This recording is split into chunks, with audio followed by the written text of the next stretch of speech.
阿魯哈耶，終於到我去韓國啦。但係咧，我就唔係去追星嘅。咁我咧就係去參加梨花女子大學嘅一個短期嘅 summer program。個 program total 就係15日啦，連埋宿舍 check in 同埋 check out 嘅日子。咁之後我哋再留多咗5日，咁就係喺韓國 stay。第一條片咧就主要係記錄翻我翻學嘅日子做咗啲乜嘢。落機之後就轉咗一個好似機場快線咁嘅嘢，就去學校啦。轉咗地鐵行一段路之後就到咗梨大啦。我就要去宿舍度 check in 啦，同埋擺低啲行李，執下間房咁樣嘅。之後呢啲就係我影嘅學校啲相啦。去到開之後有簽一啲嘢，跟住俾 student handbook 嚟啦，同埋拎咗一套被同埋枕頭嘅。好似單人房啦，咁有獨立浴室嘅。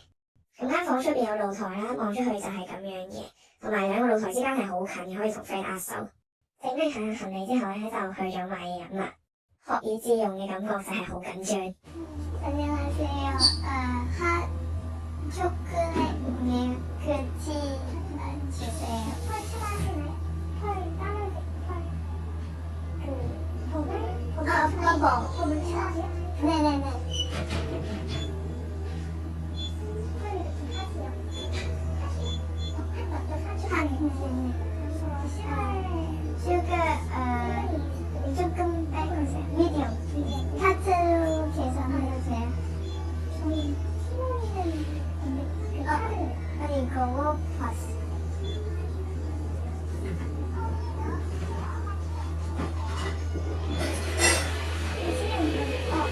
감사합니다. 第一次學以致用結束之後就去咗Daiso買啲日用品，同埋去買咗個風筒之後就翻。第二日咧就係迎新日啦。座位係自己坐嘅，張台有擺唔同顏色嘅帽同埋衫嘅，就排隊去攞學生證啦。聽完佢講一輪之後咧，就派咗飯。食飽之後咧，就有 buddy 帶我哋去校園遊嘅。遊完之後咧，好似係有自由時間啦，咁我哋就去咗紀念品嗰間鋪睇啦。咁佢係有好多各式各樣嘅紀念品嘅。間紀念品入邊好多嘢啦，公仔又有啦，有毛巾啦，仲有其他啦。同埋有啲 MT 咁嘅文具咁樣嘅嘢嘅，跟住有好多袋啦，佢哋環保袋都有好幾款嘅，然後有好多褸啦、T 恤啦，全部都係有梨花嘅標誌，同埋有啲帽啦，仲有手機支架啊，同埋其他嘢啦，反正就係各式各樣嘅嘢。仲未行完啦，呢邊仲有啲餐具啊、水杯啊，我記得仲有啲牙膏、牙刷咁樣，都係印有梨花嘅校徽，全部都係有紀念價值㗎，可以買嚟做手信又得，自己攞嚟紀念又得咯。反正佢哋嘅紀念品就係非常多樣化，同埋只有你諗唔到嘅，冇佢哋冇嘅嘢咯。連讀書支架都有啦，同埋之後有啲杯墊啦，同埋有啲其他嘅嘢啦，咁你哋就自己可以參觀一下。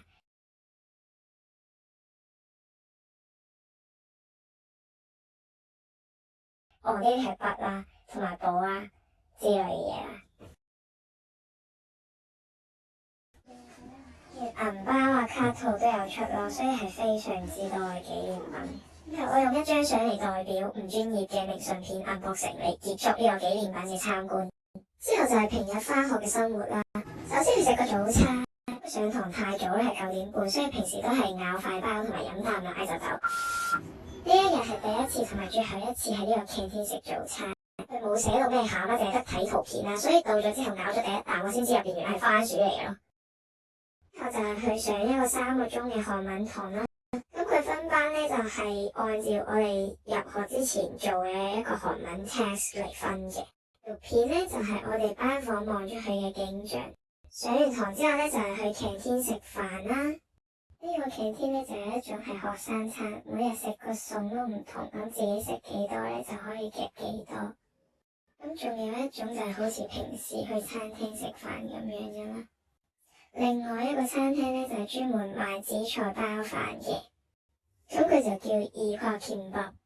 食飽飯之後咧，就去上 lecture 嘅。咁 lecture 係有唔同主題啦，其中一個主題就好似呢個咁樣，係關於韓國傳統音樂嘅。lecture 之後咧，就係去參加其他活動嘅。咁呢啲活動費用係包咗喺 program fee 入邊，可以自己自由參加。其中一個就係呢個自己整印章嘅體驗啦。咁就自己刻啲字上去，咁跟住之後咧就會整成一個可以揼印嘅嘢。呢個就係我自己嘅製成品啦。仲有一個活動就係去樂天世界嘅，咁我哋嗰日主要都係喺室內活動，因為嗰日發生咗啲嘢，所以就冇點去室外玩。主要就係睇下巡演啦，影下相啦，跟住就冇啦，淨係坐咗一個海盜船。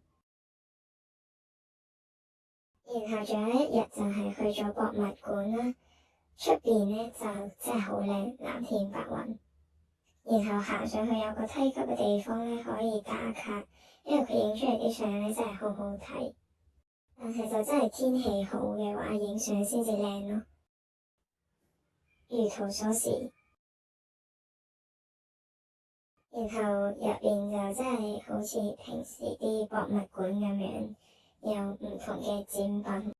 有好多展品啦，但係我就淨係放咗一部分嘅片上嚟咯，就冇放晒全部。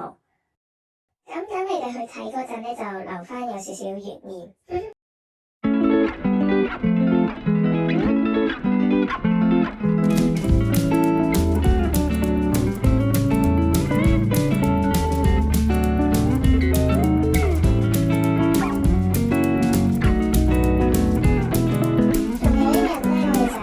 美術館嘅，入邊有好多畫作可以欣賞啦，咁都可以係一個打卡點嘅。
有紀念品嘅鋪頭可以俾你買紀念品啦。仲有一個活動咧，就係去搭漢江嘅遊覽船嘅。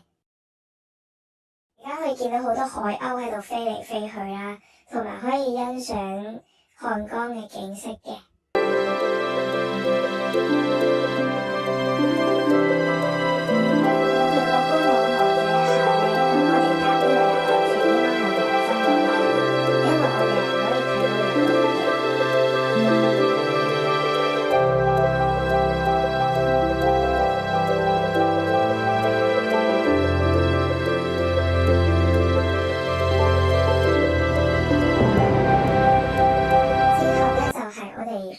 活動之後放學嘅自由時間咧，我哋會食嘢啦，同埋去行街啦，同埋會返學就做 gym 嘅。都有讀書房俾我哋溫書啦，雖然最後都唔係溫書。最後一日考完試就有結業禮嘅。